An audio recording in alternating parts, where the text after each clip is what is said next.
verset 1. Romains chapitre 12, le verset 1. Seigneur, nous te disons merci pour ce moment que nous voulons remettre encore entre tes saintes mains. Bien que nous savons et nous croyons que tu es déjà là, nous saluons ta fidélité. Nous te disons que Seigneur Jésus, tu le sais déjà, sans toi nous ne pouvons rien, nous ne sommes rien. Nous voulons compter sur ta grâce, sur ta faveur, et nous prions que nous puissions trouver grâce à tes yeux ce soir. Amène-nous dans les profondeurs de ta connaissance, de ta révélation, Seigneur, pour que nos cœurs soient émerveillés, soient transformés, que nos vies soient changées, et que nous puissions être à l'image de Christ. Au nom de Jésus-Christ, Père, nous t'avons ainsi prié, que le Saint-Esprit remplisse nos cœurs, dispose nos cœurs, notre entendement, Seigneur. Enlève tout ce qui n'est pas de toi, que toute pensée contraire à l'esprit de foi, à la vérité, soit déracinée, soit bannie du milieu de nous, car il est écrit qu'il n'y a pas de rapport entre la lumière et les ténèbres, et qu'il n'y a pas de place pour le méchant dans l'assemblée des saints. Nous te bénissons et nous te disons merci, Père. Au nom glorieux de Jésus-Christ, nous t'avons ainsi prié. Amen. Amen. Amen. Romains chapitre 12, le verset 1. La Bible nous dit, « Je vous exhorte donc, frères, par les compassions de Dieu, à offrir vos corps comme un sacrifice vivant, saint, agréable à Dieu, ce qui sera de votre part un culte raisonnable. » Amen. Alléluia. Amen.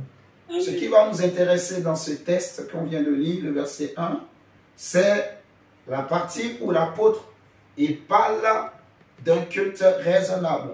Vous allez remarquer avec moi, il va terminer sa phrase, le verset 1, en disant que ce sera de votre part un culte raisonnable.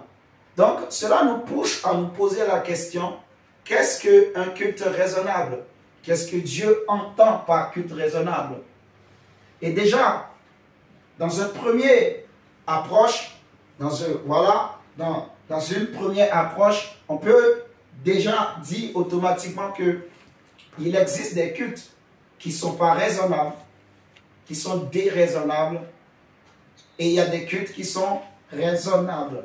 Amen. Amen. Parce que si on nous parle d'un culte raisonnable, c'est qu'il peut exister aussi des cultes qui ne sont pas raisonnables, qui n'ont pas de sens, qui n'ont aucune valeur devant Dieu.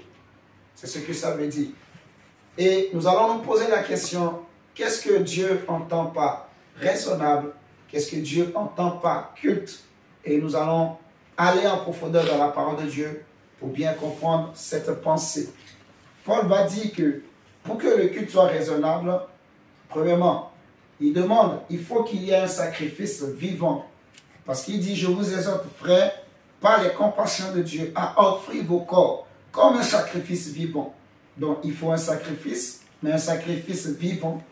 Il faut un sacrifice saint. Il faut un sacrifice agréable à Dieu. Alléluia. Amen. Je dirais par définition que le mot agréable, c'est simplement pour dire favorable. Autrement dit, quand on parle de culte raisonnable, on veut parler de culte favorable. Le culte que Dieu agrée, que Dieu accepte, que Dieu apprécie, où Dieu prend plaisir. C'est ce que ça veut dire.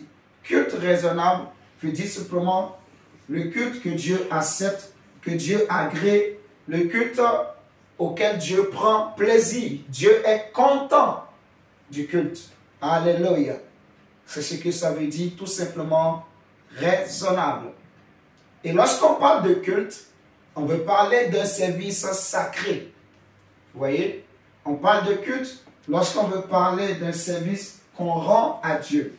Un service qu'on apporte dans la présence de Dieu. Amen.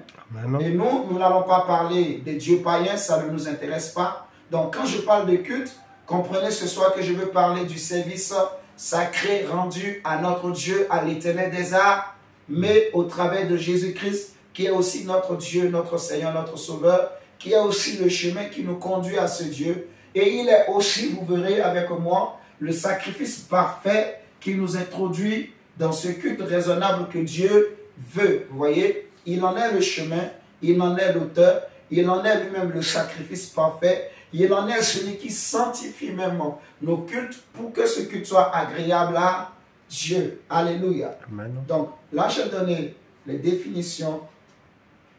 Et pour ajouter par rapport aux définitions, je dirais même que le culte raisonnable, c'est le culte qui est conforme à la parole de Dieu, tout simplement. C'est le culte qui est conforme aux ordonnances de Dieu, les ordonnances que Dieu a données qui sont relatives au culte. Amen.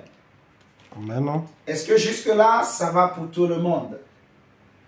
Amen. Amen. Ok. Pourquoi je dis tout ça? Si vous prenez avec moi Hébreux chapitre 9, le livre d'Hébreux au chapitre 9, vous allez voir, Paul va parler de ceci. Hébreux chapitre 9.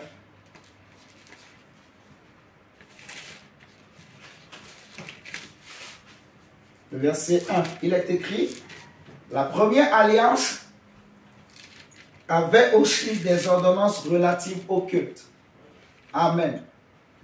La première alliance avait des ordonnances relatives au culte. On est d'accord. Donc, il y avait plusieurs ordonnances dans la loi que Dieu avait donnée à Moïse, mais il y avait des ordonnances qui étaient par rapport au culte, relatives au culte, ça veut dire par rapport au culte, qui concernent le culte. Alléluia. Amen. La première alliance avait aussi des ordonnances relatives au culte et le sanctuaire terrestre. Point. Vous voyez? Donc, il y a des ordonnances, c'est-à-dire qu'il y a des exigences, il y a des règles, il y a des conditions que Dieu a posées pour que le culte qu'on lui rend soit agréable. Amen. Amen. Voilà. Si je prends aussi Hébreux 12, par exemple, puisqu'on est dans Hébreux, si vous prenez Hébreux 12, avec moi, le verset 28, la Bible dit, c'est pourquoi, recevant un royaume inébranlable, montrons notre reconnaissance en rendant à Dieu un culte qui lui soit agréable. Vous voyez? Montrons notre reconnaissance en rendant à Dieu un culte qui lui soit agréable avec piété et avec crainte. Car notre Dieu est aussi un feu dévorant. Amen. Amen. Donc, je donne tous ces versets pour appuyer la définition qu'on a donnée, l'explication par rapport au thème, le culte raisonnable. L'expression le culte raisonnable, qu'est-ce que ça veut dire? Ça veut dire simplement, en fait, un service sacré qu'on rend à Dieu, vous voyez, et un service qui est favorable, qui est conforme à la volonté de Dieu, un service qui est conforme aux ordonnances de Dieu, un service que Dieu agrée, donc un service agréable, que Dieu aime. Dieu prend plaisir. C'est ce que ça veut dire, le culte raisonnable. Ok. Toujours dans... Maintenant, nous allons décortiquer un peu les différentes parties d'un culte. Parce que Paul, il a cité plusieurs choses dans Romains 12 qu'on a lu. Il parle du sacrifice. Il parle aussi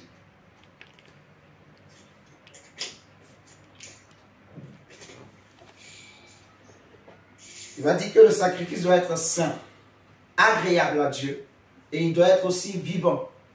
Vous voyez? Mais nous allons voir que dans un culte, il n'y a pas que le sacrifice. Il y a aussi ce que j'appellerais les ustensiles du culte. Vous voyez? Il y a les ustensiles qui concernent le culte. Il y a le sacrifice. Et il y a aussi... il y a trois choses. Il y a le sacrifice, il y a le temple, il y a les objets du temple, donc du sacrifice. Il y a aussi... prenons Romains chapitre 9. Ça va être mieux. Et Hébreux, pardon, excusez-moi. Hébreux 9 plutôt. Hébreux 9, je vais me lire. Hébreux chapitre 9, le verset 18 à 22. La Bible dit... Voilà pourquoi c'est avec du sang que même la première alliance fut inaugurée.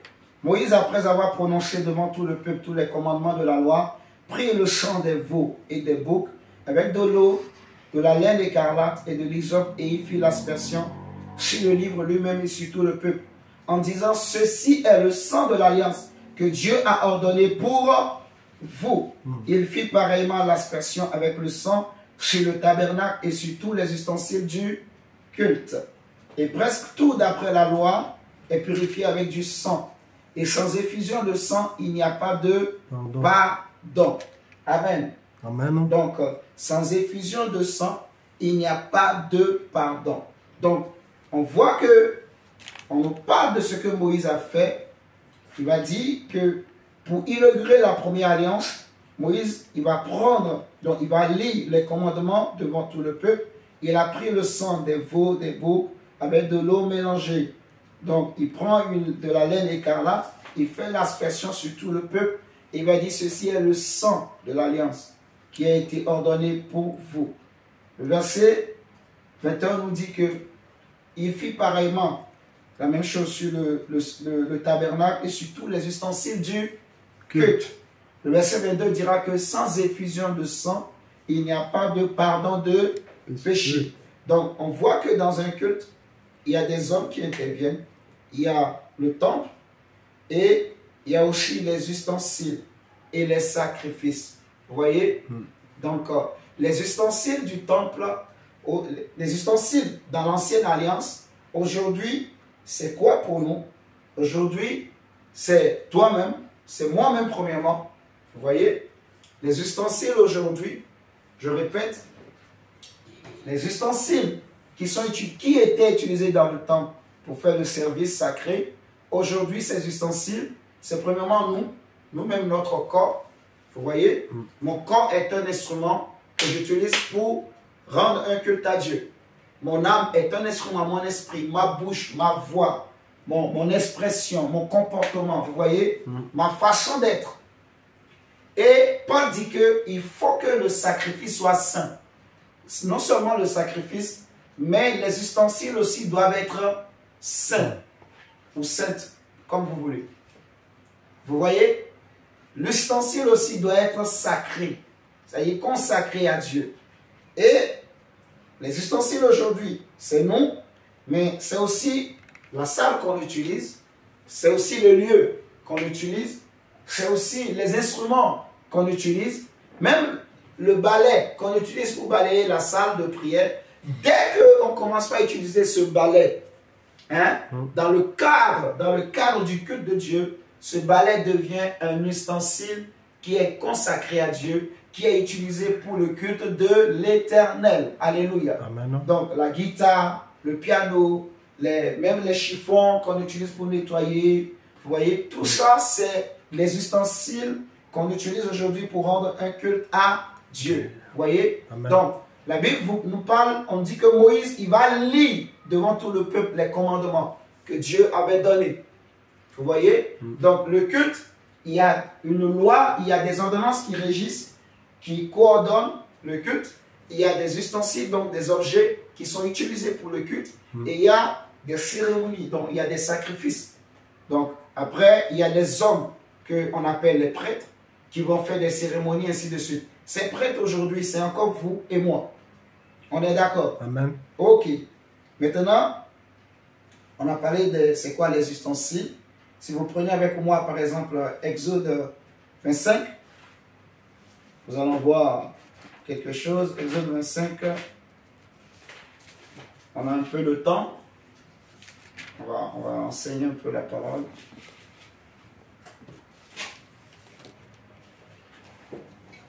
Dans le calme, on va enseigner la parole de Dieu. Amen. Amen. Amen. On va enseigner dans le calme. Donc ça, samedi, garde ton énergie pour samedi. Hein, mon diable? Garde ton énergie pour samedi. Exode 25, verset 26. La Bible dit ceci. Tu feras pour la table 4 anneaux d'or et tu mettras les anneaux aux 4 coins qui seront à ses 4 pieds. Vous voyez? Donc, on nous parle d'une table. Donc, Dieu a donné à Moïse comment la table doit être faite. Vous voyez, c'est la table des pains de proposition. Si vous prenez le verset 1 même de Exode 25 qu'on est en train de lire, Dieu dit, l'Éternel parla à Moïse et dit, parle aux enfants d'Israël qu'ils m'apportent une offrande. Qu'ils m'apportent quoi? Une offrande. Dieu dit, vous la recevrez pour moi de tout homme qui la fera de bon cœur. Tout homme qui la fera de bon cœur. J'étais en train de lire la Bible et le Saint-Esprit m'interpelle sur cette expression culte raisonnable qu'il ne faut donc pas négliger et qu'il est important pour nous en tant que serviteurs et servants de Dieu de bien comprendre. Pourquoi on parle de culte raisonnable? Parce que comme je disais au départ, il peut y avoir aussi des cultes qui ne sont pas raisonnables, donc que Dieu n'agrée pas, ou Dieu ne prend pas plaisir. Nous allons voir correctement. Ici, on est en train de voir un peu, par exemple, les ordonnances que Dieu va donner à Moïse par rapport au culte. Il va dire, dis aux enfants d'Israël qu'ils m'apportent une offrande. Qu'ils m'apportent, donc, voilà, l'offrande, ça peut être en monnaie, ça peut être en bien matériel, ça peut être de l'argent, ou ça peut être une offrande, un animal, vous voyez, ça peut être, peu importe la nature. Mais Dieu dit, dites aux enfants d'Israël qu'ils m'apportent à moi, Dieu, une offrande. Et Dieu dit, vous la recevrez pour moi de tout homme qui la fera de bon cœur. Donc, premièrement, ce que Dieu demande, l'offrande doit être faite avec un bon cœur. Vous voyez? Donc, un cœur sans murmure, un cœur qui ne boude pas. C'est pour ça que Dieu, la Bible dit, Paul va dire que, en fait, que Dieu aime celui qui donne avec joie. Donc, il faut donner, même si c'est 1 franc, 100 francs, 2 francs que je veux donner à Dieu, je dois le donner de bon cœur. Si je veux donner ma chaise à Dieu pour, imaginons que, tu vois que dans la salle où nous prions, par exemple, on n'a pas beaucoup de chaises, tu dis, je vais prendre, moi, j'ai 2 chaises à la maison, je vais apporter, il faut l'apporter avec de bon cœur. Si tu l'apportes, mais chaque fois quand tu vois la chaise, ton cœur, tu dis, franchement, tu vois une soeur qui s'assoit sur la chaise, tu dis, mais regarde comment elle est en train de faire avec ma chaise. Ce n'est plus ta chaise. Quand tu commences à dire ma chaise, tu parles dans ton cœur, Dieu va plus agréer. Je ne sais pas si vous comprenez. Parce que vous allez voir à la fin, quand on apporte quelque chose à Dieu et que Dieu agrée, donc c'est comme si c'est une dette. C'est une dette que Dieu il a envers nous. Alléluia. Amen. Est-ce que vous êtes en train de me comprendre? Toute offrande qu'on apporte au Seigneur, tout ce qu'on amène pour le culte de Dieu, en fait, Dieu se sent comme redevable envers nous. Or, la Bible nous dit clairement que Dieu lui pose la question de qui il est le débiteur, que la personne se présente. Donc, Dieu ne veut devoir rien à personne. D'ailleurs, la Bible dit, à nous aussi, enfants de Dieu, ne